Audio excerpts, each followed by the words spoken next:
intéressante. Le deuxième thème, comment favoriser le travail conjoint avec les collectivités locales, l'éducation nationale et l'ensemble des services de l'État pour la réussite éducative des jeunes. Bien, donc juste rapidement sur ce qui s'est dit dans les réunions infra, il y a beaucoup de choses bien sûr, des choses très positives. Donc bon, en particulier dans la politique de la ville, l'intervention des éducateurs, des médiateurs de la ville, le lien qui se crée avec l'école, avec ses personnels, des projets nombreux financés par des collectivités territoriales, donc je pense au conseil départemental, les projets starter, les budgets participatifs aux établissements, conseil régional aussi bien sûr, le prix littéraire des lycéens et des apprentis, bon, beaucoup de choses pour permettre à des élèves de travailler et de réussir. Aussi beaucoup d'actions donc dans le cadre des PEDT, je le redis cette année parce que c'est quelque chose qui est important et qui est en train de se développer. Des actions de sensibilisation aux conduites addictives, donc ça c'est vraiment, et sur la sécurité routière, une collaboration très importante avec la gendarmerie nationale et la police et la PJJ aussi. Action de formation au premier secours en partenariat avec les sapeurs-pompiers, organisation bien sûr, participation aux cérémonies commémoratives, au concours national de la résistance et de la déportation. Tous ces points sont très positifs. Les conseils municipaux des jeunes aussi qui existent et qui sont sans doute à développer. Alors les freins ont été aussi, les difficultés ont été relatées. Donc des actions nombreuses, multiples, mais qui manquent de lisibilité et de cohérence au niveau d'un territoire. Une concertation, une articulation des missions de chacun, parfois un petit peu compliqué entre les parents, les collectivités, les écoles, donc c'est pas, on a des marges de progrès, des passerelles entre les associations aussi et l'école qui sont encore insuffisantes, même si on évolue très très positivement dans le département. La promotion des instances de la vie démocratique, donc conseil municipal d'enfants, conseil départemental d'enfants qui existent, le Parlement des enfants, les rassemblements, les moments de rassemblement citoyen, donc toutes les semaines du vivre ensemble, les journées de laïcité, et donc qui sont sans doute encore à développer.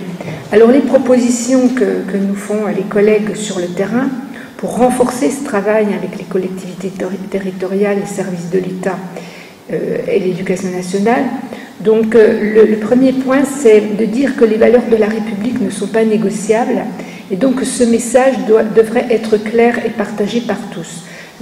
Une proposition parmi d'autres, c'est l'adoption de la charte de la laïcité par tous les services, État, collectivité, alors peut-être sous des formes différentes à réfléchir, mais avoir un message commun auprès de nos jeunes et auprès des familles.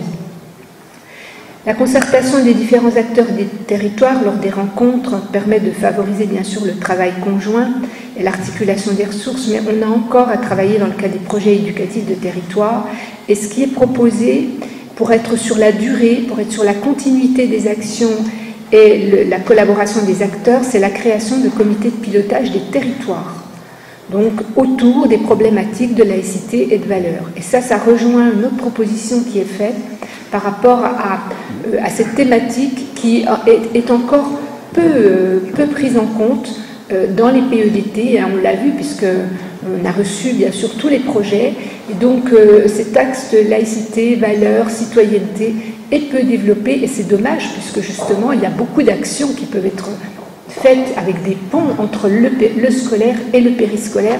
C'est un magnifique sujet. Dynamiser la vie démocratique des écoles et des établissements, donc c'est développer les conseils d'enfants, les conseils de vie collégienne, monsieur le recteur l'a dit, les CDL, les conseils municipaux juniors aussi, et transformer, donc c'est la proposition, les FSE en maisons des collégiens, équivalent aux maisons des lycées. Donc ça c'est aussi une proposition. Aménager et animer les espaces parents, donc qui sont assez peu développés, parce que je crois que dans le recensement que nous avions fait, nous étions à peu près à 30% seulement des établissements qui avaient commencé à travailler sur ces espaces parents. Développer des actions d'éducation à la citoyenneté, je l'ai dit, et des partenariats avec les collectivités locales et les services de l'État pour mettre en œuvre les mesures de responsabilisation. Bon, vous savez que dans ce département, on a commencé à travailler beaucoup avec les associations sur les mesures de responsabilisation qui permettent, ce sont des mesures alternatives, on va vous présenter un exemple, alternative à l'exclusion provisoire des élèves, Et donc, c'est la possibilité d'envoyer dans des associations pendant un temps limité des élèves lorsqu'il y a eu un problème important dans un établissement. Et c'est une action, ils sont sur des actions de citoyenneté et de solidarité. Et donc, on souhaite travailler plus en partenariat avec les collectivités locales parce que c'est possible, le texte le permet, et bien sûr, les services de l'État, c'est aussi possible. Donc, on va essayer d'élargir un petit peu notre expérimentation. Le développement d'actions d'éducation aux médias et à l'information, donc ça c'est important par rapport aux actions égalité filles-garçons dans les propositions. Élaborer et partager les ressources sur les valeurs de la République, nous en avons déjà, il y a des mallettes pédagogiques, mais très probablement il faudrait construire et mettre en ligne cette mutualisation des pratiques pédagogiques des établissements. Donc là, on a du progrès à faire. Et un sujet un petit peu annexe, mais éminemment important, c'est le travail sur la mixité des élèves, donc peut-être le travail sur la sectorisation, mais ça, c'est vraiment la compétence du conseil départemental. Et donc, mais c'est aussi peut-être une réflexion à engager. Voilà sur ce qui est remonté au niveau de cet axe 2.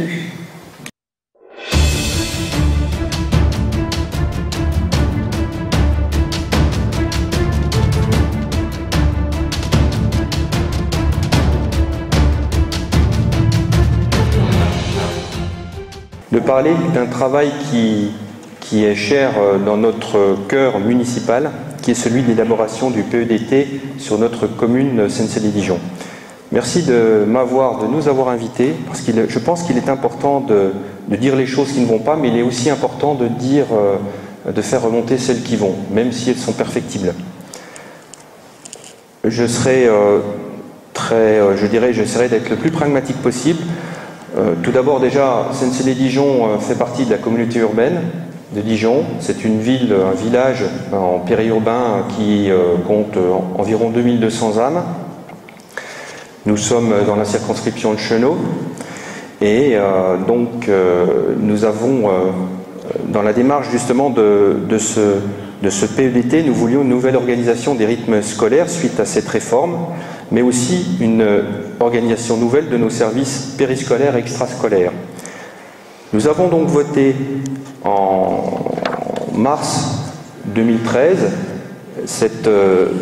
une dérogation pour, surseoir à la mise en place de ce PEDT, non pas pour une raison politique ou autre, mais pour une raison bien simple, c'est qu'il nous fallait du temps pour travailler en concertation avec les partenaires et les acteurs locaux pour pouvoir bien réussir cette réforme.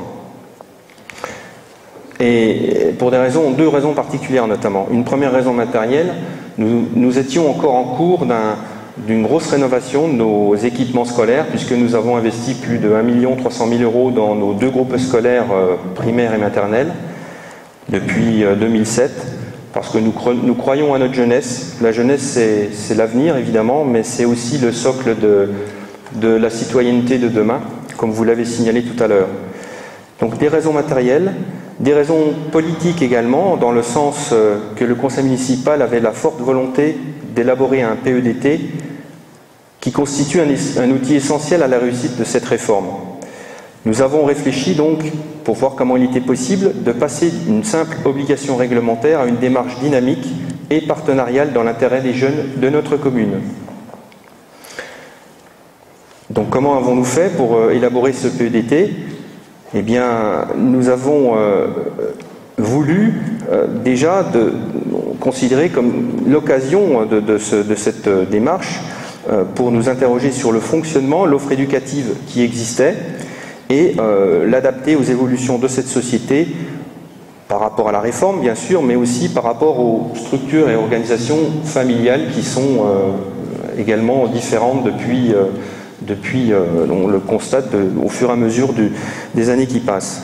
Il a fallu donc cadrer tout cela, simplement dépasser la logique réglementaire et justement avoir cette démarche volontaire et concertée pour que les enfants qui sont placés au centre du dispositif tirent le meilleur profit de la nouvelle organisation de ce temps scolaire. Alors concrètement, nous avons élaboré ce PDT en créant, je dirais, une commission extra-municipale, pôle éducatif jeunesse, sorte de comité de pilotage, dans lequel nous avons voulu que tous les acteurs puissent échanger, participer et agir. Parce qu'il est bien de réfléchir, il est bien d'échanger ses idées, mais c'est encore mieux de pouvoir les concrétiser et derrière par des actions qui, encore une fois, allaient dans le sens même de l'intérêt de l'enfant. Nous avons donc réuni 4 collèges, puisque nous sommes je dirais dans le scolaire, dans l'éducation nationale, je vais parler de collège. Le collège des élus, avec 4 élus municipaux et le maire, le collège des enseignants des deux groupes scolaires, les directeurs, M. Oudot, directeur de la maternelle du groupe La Fontaine, le collège des parents d'élèves, et puis le collège des associations, parce que pour nous, il est très important d'avoir le monde associatif qui soit associé à cette démarche. Nous avons 25 associations dans notre commune, toutes diverses et variées. Il était important de les associer dans cette démarche. Le cadre de fonctionnement a été précisé. Nous avons mis en place un règlement intérieur pour que chacun puisse bien appréhender son rôle, ses fonctions, ses liens entre la commission et les autres instances, le conseil municipal, le comité de pilotage, mais aussi les relais d'information auprès des parents d'élèves. Cette animation a donc été mise en place et donc elle a été, je dirais, le fruit d'une concertation, je le répète, mais c'est très important, pendant 18 mois. C'est pour ça qu'on a eu besoin de temps. Je pense qu'on n'a pas perdu ce temps, parce que pendant ce temps-là, il y a eu 25 réunions. Alors, ce n'était pas de la réunion pour faire de la réunion, c'était des réunions qui étaient soit plénières au niveau du comité de pilotage, soit internes au niveau des élus, des rencontres également avec notre inspectrice, Madame Salle, dont je salue d'ailleurs l'écoute et la grande disponibilité. Il nous a toujours suivis dans notre démarche.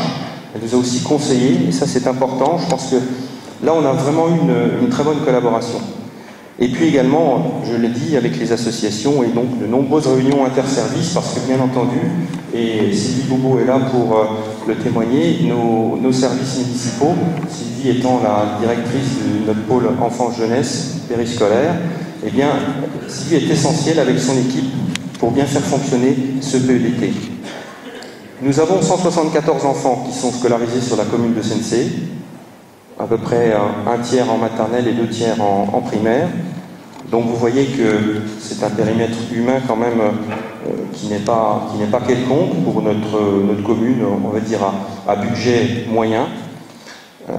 Il a fallu donc le faire, ce projet, à l'échelle de la commune. Il n'était pas question d'envisager d'autres éléments plus importants. Nous avons donc travaillé au quotidien avec un contrôle rigoureux, un suivi régulier, et c'est pour ça qu'au niveau des élus, mon adjointe, Christine Arnoux, qui est donc adjointe a été référente sur ce PEDT, puisqu'elle est adjointe déléguée à la petite enfance et à la jeunesse. Donc une grosse délégation, c'est important. Au niveau technique, avec la désignation donc comme coordinatrice du dispositif de Sylvie Bobo, qui est donc responsable du service enfant-jeunesse, et puis cette volonté que nous avons mise en place pour associer les différents services municipaux, services des sports, de la vie associative, la médiathèque, les services techniques. Tout le monde s'est associé de façon à ce que nous ayons, durant les nouvelles activités périscolaires, eh bien, des actions qui soient menées tout à fait de façon conjointe et raisonnée et concertée au bénéfice de nos enfants. Alors le bilan de cette première année de fonctionnement, on y arrive, on est pratiquement en première année de fonctionnement, eh bien, on a tout d'abord en bilan quantitatif, nous avons 50% des effectifs scolarisés de l'école maternelle, ce qui n'est pas mal, compte tenu aussi que nous avons eu un nombre important de nounous sur la commune et qui ont aussi leur rôle à jouer. Donc, durant l'INAP, nous avons 50% des effectifs, 45% en école élémentaire. Et puis, par contre, on constate, ça c'est aussi les effets induits de la réforme, une baisse très importante de 50% des fréquentations du centre de loisirs du mercredi après-midi. Ça, je crois qu'on le voit dans beaucoup de communes, nous n'y faisons pas exception. Alors, quant au bilan qualitatif, nous constatons une évolution favorable des échanges et des concertations avec les équipes enseignantes, mais également avec les parents d'élèves. C'était vraiment important de travailler ensemble, solidairement, pour le même but. Et puis aussi une grande satisfaction des familles sur la mise en œuvre du projet. Cette satisfaction a été mesurée lors des réunions de la commission extra-municipale, mais aussi suite à des enquêtes de satisfaction qui ont été menées par l'Éducation nationale dernièrement.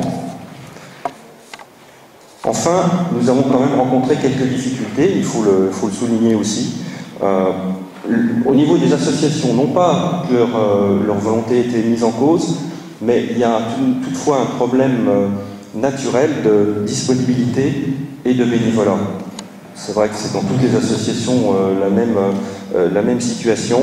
Nous touchons certaines limites par rapport au temps des nappes, qui est dans la journée un moment où, pour les bénévoles, il est difficile à ceux-ci de se rendre disponibles. Soit ils sont encore au travail, soit ils ne sont pas là. Donc il nous faut réfléchir encore à la manière d'articuler cette capacité de travailler vraiment avec l'association. On a quand même des actions qui ont été mises en place au niveau de certaines associations sportives. Et puis, je voulais quand même signaler, parce que vous savez que l'argent est dans le nerf de la guerre, même si là on ne va pas parler de guerre, mais on va dire le nerf de la réussite. Voilà, je préfère plutôt dire cela. Eh bien, cette mise en œuvre au niveau de notre commune, elle a coûté 34 000 €. 34 000 € sur laquelle, effectivement, nous avons eu une aide de l'État d'environ 8 600 € et de la CAF, puisqu'on est dans le cadre du contrat enfant-jeunesse, de 4 000 à 4 500 € à peu près. Ce qui veut dire que, globalement, le coût tel que nous l'avons mis en place, puisque nous l'avons voulu mettre en place, s'élève environ à net 120 € par enfant. C'est à peu près le calcul aujourd'hui qu'on peut en faire. Il y a aussi une mise en œuvre importante de ce coût, parce que, évidemment, en face, nous avons des ressources, vous le savez, qui baissent, et encore cette année, nous allons avoir une dotation de l'État qui va diminuer de 36 000 €. Donc vous voyez, 34 000 € d'un côté, 36 000 € de l'autre, ça s'additionne, mais dans le mauvais sens. Il y a aussi une mise en œuvre de la réforme, donc, qui engendre une charge de travail importante de la part du personnel communal, je le reconnais fort volontiers, et leur mission a été forcément recentrée. Nous avons beaucoup travaillé dessus, et c'est vrai que je les remercie vraiment de leur adaptabilité, parce que c'est pas simple. On avait quand même quelques contraintes, et puis quelques contraintes administratives en termes d'alourdissement de modalités d'inscription et de programmation des présences, mais ça, c'est aussi, je pense, des choses qu'il faut voir avec le temps. Je voulais terminer, je voulais juste terminer en disant, par rapport à ce qu'a dit Madame Grezard tout à l'heure, sur 2 points.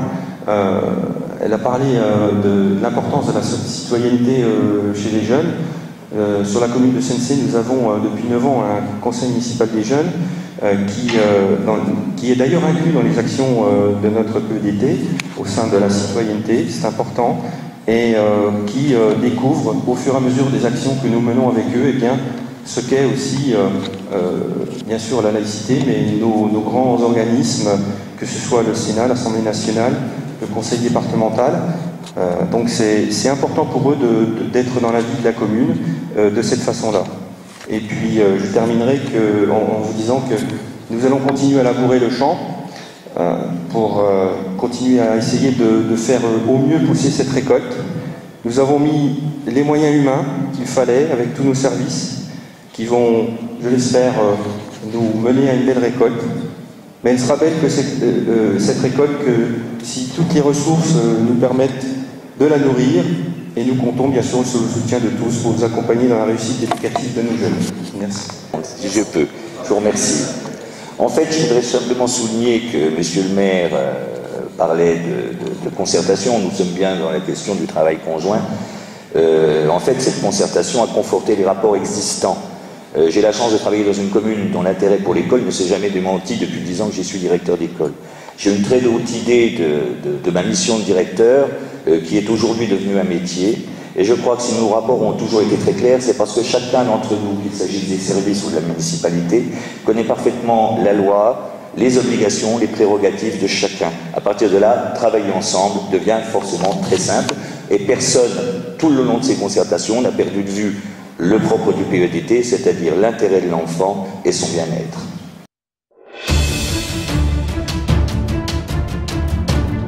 Je vais être très concise.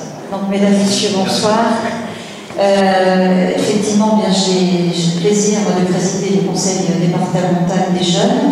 Le Conseil départemental des jeunes a été institué en 1998, donc c'était à l'époque le Conseil général des jeunes. Alors qu'est-ce que c'est? Eh bien écoutez, le Conseil départemental gère les 54 collèges publics de Côte d'Or, les 47 collèges publics et les 7 collèges privés de Côte d'Or, et tous les 2 ans sont élus les conseillers départementaux.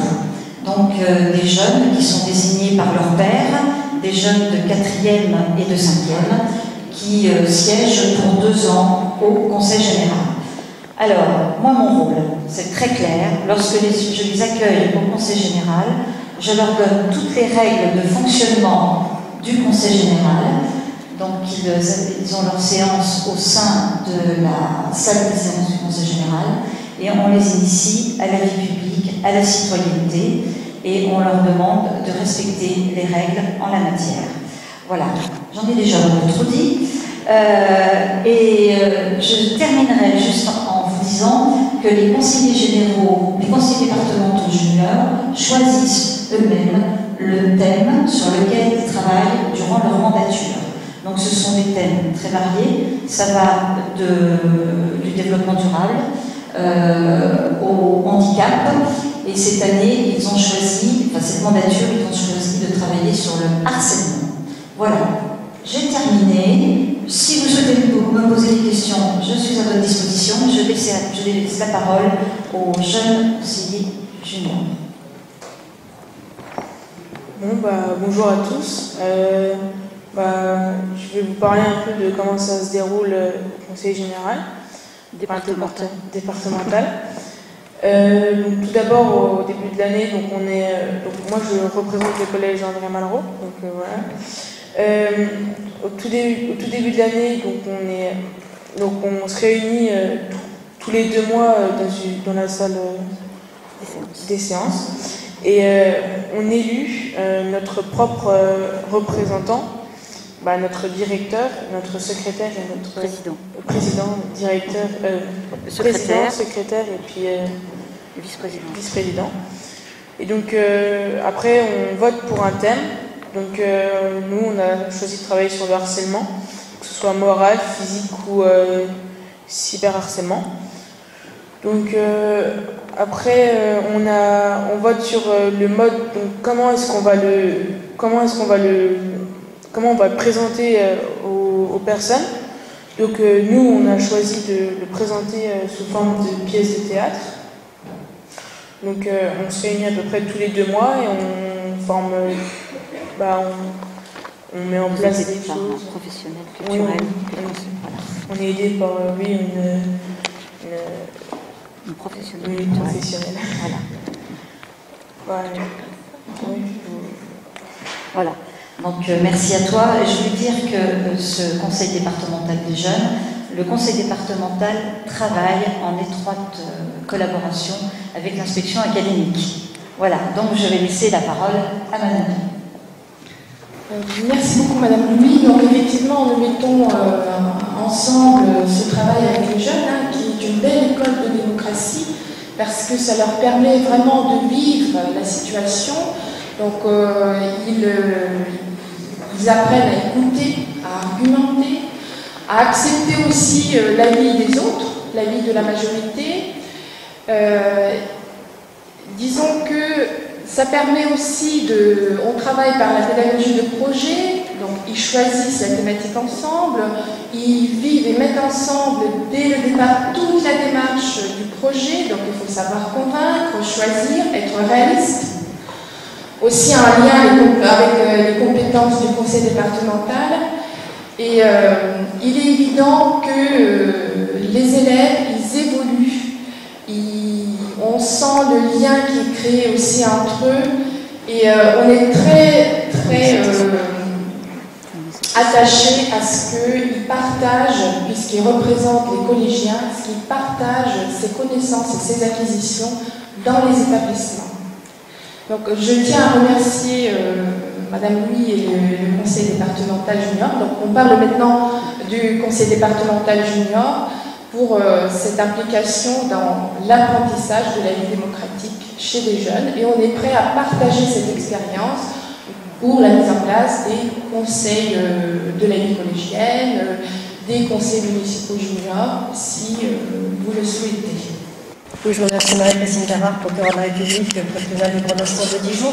Je voulais simplement évoquer le dispositif qui vient d'être mis en place sur le département à l'initiative du Conseil départemental de l'accès au droit du tribunal de grande instance, qui donc a mis en place un dispositif de travail et d'échange avec des classes, à la fois avec une intervention au sein de certaines classes d'un trinôme composé d'un magistrat, d'un avocat et d'un greffier, pour expliquer justement aux jeunes quels sont leurs droits, mais aussi comment fonctionne leur justice, et leur expliquer que la justice, c'est certes la justice qui réprime, mais c'est aussi la justice qui protège, et qu'ils peuvent effectivement obtenir un certain nombre d'informations de la part de cette justice. Ensuite, il y a une visite qui est organisée au sein du tribunal de grande instance de ces classes, où ils sont reçus par le même trinôme qui les a rencontrés dans leur classe. On leur fait visiter la juridiction, on leur montre dans quel milieu effectivement on travaille, on répond à leurs questions. Et vous parliez des valeurs, madame, tout à l'heure, on parle effectivement des valeurs de la justice, de l'impartialité, du respect du contradictoire, de l'égalité, du principe de gratuité de la justice. Donc ce sont des éléments que l'on discute avec les élèves et qui sont très intéressants. Et le troisième temps de ce travail, eh bien, c'est la mise en scène d'un procès sur un dossier qui a été donné aux classes, où les classes travaillent effectivement sur ce dossier, et chacun va ensuite, dans une salle du tribunal de grande instance, eh bien, jouer ce procès, mais se mettre dans la peau effectivement des acteurs du procès, qu'il s'agisse des magistrats, qu'il s'agisse des avocats, qu'il s'agisse des témoins ou des victimes, pour qu'effectivement ils comprennent un peu mieux le fonctionnement de la justice. Donc la première classe à se mettre en scène était aujourd'hui au tribunal de grande instance, et cette intervention d'ailleurs a été filmée, et il y aura un document pédagogique qui sera ensuite transmis,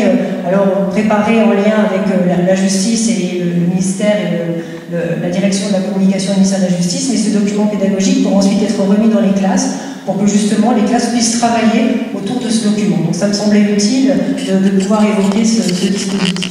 Monsieur Gérard Fabier, je crois dans la gendarmerie, je voulais simplement indiquer que le vivre ensemble, on en parle beaucoup, passe aussi par l'apprentissage du vivre ensemble sur des espaces virtuels, notamment Internet évidemment, et nous conduisons en partenariat avec l'Éducation nationale des séances de sensibilisation destinées aux classes qui précèdent l'entrée en collège, qui consiste en une sensibilisation en amont d'un cycle qui est sur plusieurs semaines, à présence de l'instituteur et de la classe, séance de sensibilisation conduite par 2 militaires de la gendarmerie sur les dangers d'Internet, les intérêts mais les dangers également.